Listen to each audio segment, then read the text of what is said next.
ಮಂಡ್ಯ ನಗರದ ಶಂಕರನಗರದ ಬಾಲಕಿಯರ ವಿದ್ಯಾರ್ಥಿ ನಿಲಯದ ಆವರಣದಲ್ಲಿ ಕರ್ನಾಟಕ ಸರ್ಕಾರ ಲೋಕೋಪಯೋಗಿ ಇಲಾಖೆ ವತಿಯಿಂದ 4 ಕೋಟಿ ವೆಚ್ಚದ ಮೆಟ್ರಿಕ್ ನಂತರದ ಬಾಲಕಿಯರ ವಿದ್ಯಾರ್ಥಿ ನಿಲಯದ ಕಟ್ಟಡ ಕಾಮಗಾರಿಗೆ ಗುದ್ದಲಿ ಪೂಜೆ ನೆರವೇರಿಸಿದ ಶಾಸಕ ರವಿಕುಮಾರ್ ಗಣಿಗಾರ್ ಅವರು.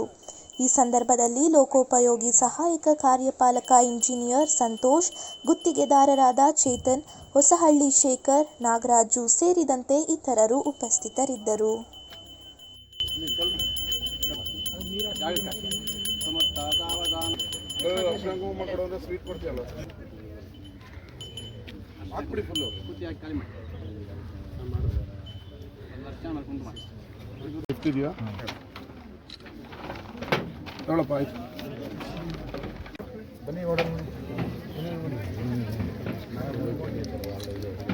ಮಾಮೂಲಿ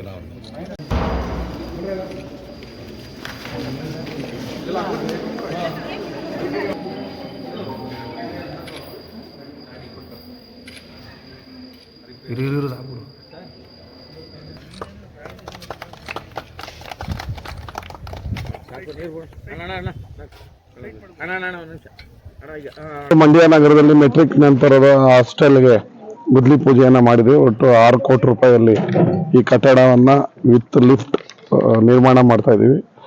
ವಿದ್ಯಾರ್ಥಿಗಳಿಗೆ ಶಾರ್ಟೇಜ್ ಇದ್ದಿದ್ದರಿಂದ ನಮ್ಮ ಸರ್ಕಾರ ಇದನ್ನ ಬಿಡುಗಡೆ ಮಾಡಿದೆ. ಇನ್ನ 1 ವರ್ಷದಲ್ಲಿ ಇದರ ಉದ್ಘಾಟನೆಯನ್ನು ಕೂಡ ಮಾಡ್ತೀವಿ. 11 ತಿಂಗಳು ಟೈಮ್ ಕೊಟ್ಟಿದ್ದೀವಿ. 12ನೇ ತಿಂಗಳಲ್ಲಿ ಉದ್ಘಾಟನೆಯನ್ನು ಮಾಡ್ತೀವಿ.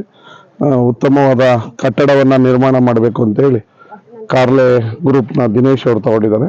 ಶೀಘ್ರದಲ್ಲಿ ಅದನ್ನು ಕೂಡ ಮುಗಿಸ್ತೀವಿ. ಪೊಲೀಸ್ ಕಾಲೋನಿ ಬಾಲಕಿಯರ ಇದರಲ್ಲಿ